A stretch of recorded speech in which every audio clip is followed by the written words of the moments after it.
Welcome back to the channel. Have you ever watched a tantrum erupt in a grocery aisle and wondered how a child could learn respect and gratitude if every demand is instantly met? Do you suspect that a single, mindful gesture each day might shape not only your child's behavior today, but the very contours of their character for decades to come? Today we explore how well-intentioned indulgence can backfire and reveal the one simple habit that turns permissive love into lasting wisdom. In many households, comfort and convenience have become synonymous with care. A child cries, and the parent rushes in with candy, gadgets, or screen time. A sibling quarrel flares, and the stakes are diffused with toys or treats rather than conversation. Over time, children learn that frustration is intolerable, that effort is unnecessary, and that others exist to satisfy their every whim. What begins as compassion transforms into a cycle of entitlement, where small irritations blossom into full-blown crises because no one taught the child how to bear discomfort, regulate emotion, or respect limits. The remedy lies not in harsh discipline or public reproach, but in a single, consistent action. The daily offering of a short moment of attentive listening paired with a gentle boundary. Imagine, each morning before breakfast, setting aside your phone and looking your child in the eye for 2 uninterrupted minutes. Invite them to share a small worry or joy, perhaps a dream remembered from the night before, or a fear about an upcoming test. As they speak, you simply listen, reflecting back their words. It sounds like you felt proud when you solved that puzzle, or I hear that you're nervous about performing on stage. This act alone conveys respect for their inner world and teaches them that emotions matter and that they can be held rather than silenced. Immediately after this listening, introduce a clear, loving boundary. You may choose one small treat today, but dinner will still come at 6. Or, you can have screen time after you spend 15 minutes putting your toys away. The combination of heartfelt attention and predictable structure creates a secure container for exploration. Your child learns that while their feelings are valid, they exist within a framework that fosters responsibility. Over time, this daily ritual rewires their expectations, frustration becomes tolerable, effort is valued, and negotiation replaces tantrums.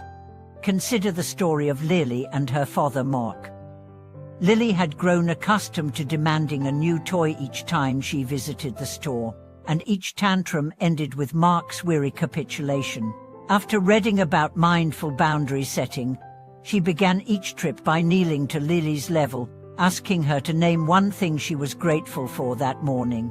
He listened as she thanked her goldfish for brightening her day, then calmly explained that she could choose one small item, but that they would leave if she threw a fit. That simple pause and prompt transformed their outing. Lily began to pause before warning, realized gratitude could coexist with desire, and even offered to help carry groceries without being asked.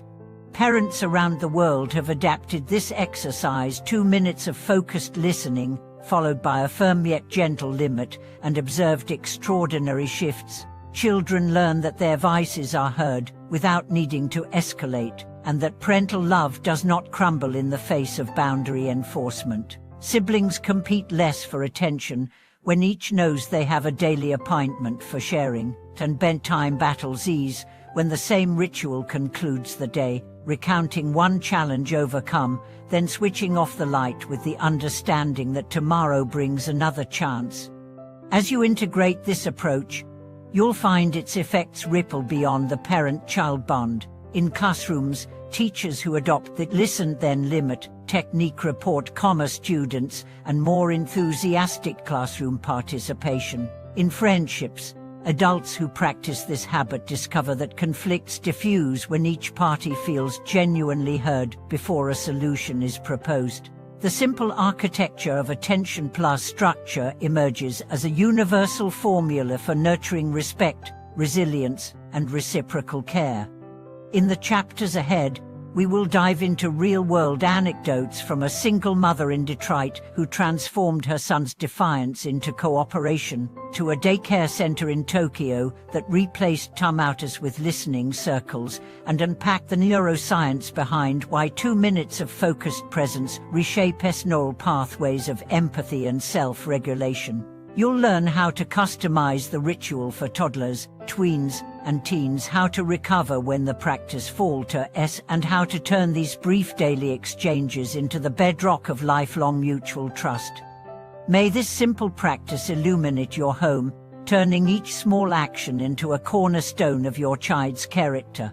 May attentive listening and gentle boundaries become the daily gifts you exchange, teaching your children not only how to behave, but how to become wise, compassionate adults. When toddlers first test limits, that daily moment of your full attention teaches them that their tiny emotions matter. As they move into the preschool years, that same ritual becomes an opportunity to introduce words for their feelings. I notice you feel sad when your block tower fell, laying the groundwork for emotional literacy. In middle childhood, when peer pressures mount, the practice shifts toward helping them name conflicting desires and make choices that honor both their needs and the family framework. And in the turbulent teen years, those 2 minutes can transform into a sacred space where they reveal fears about fitting in or anxieties about the future moments that no lecture could ever reach. Neuroscience shows that consistent parental presence during these early exchanges strengthens the neural circuits of the prefrontal cortex, the area responsible for self-regulation and decision-making.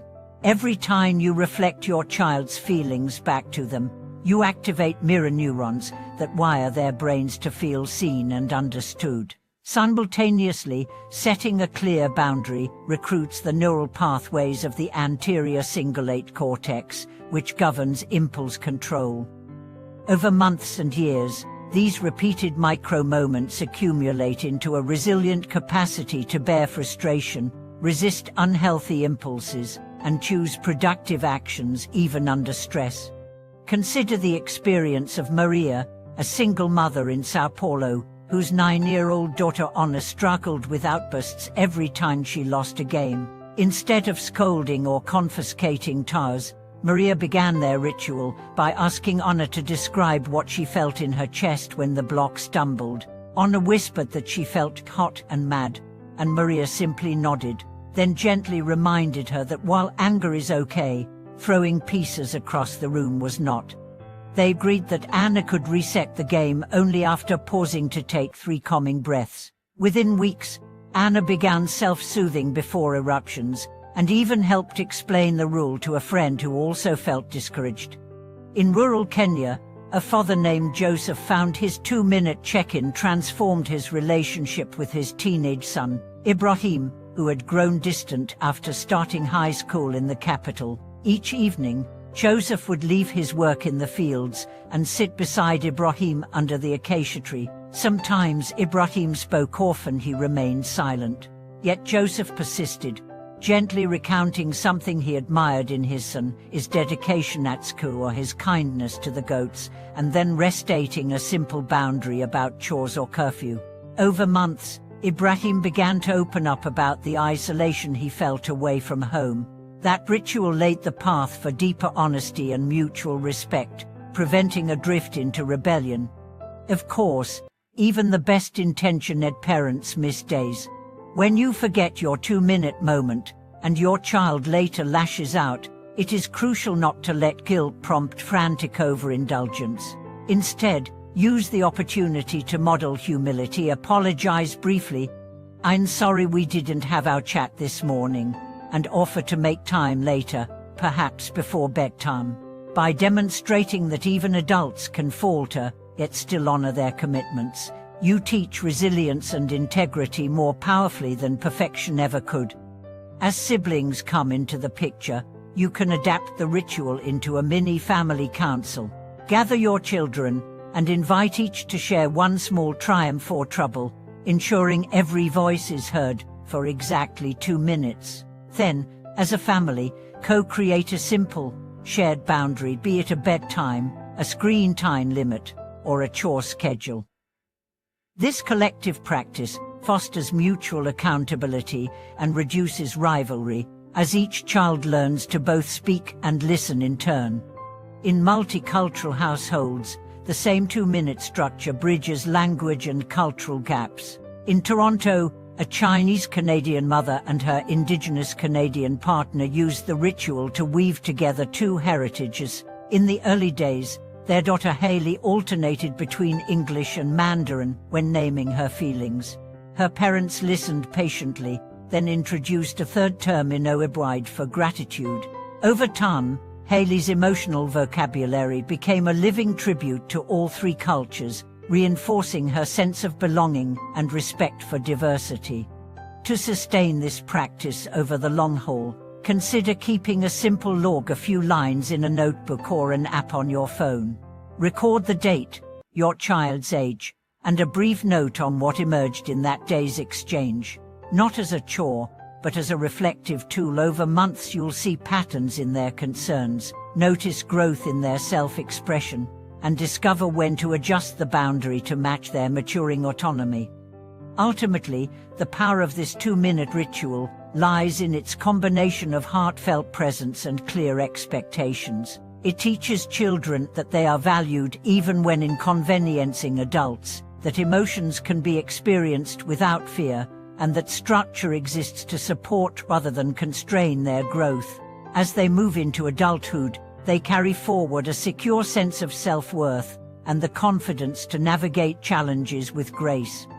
May this evolving practice of listening with full attention and loving limits continue to nurture your child's emotional intelligence, resilience, and compassion. Thank you for watching this video.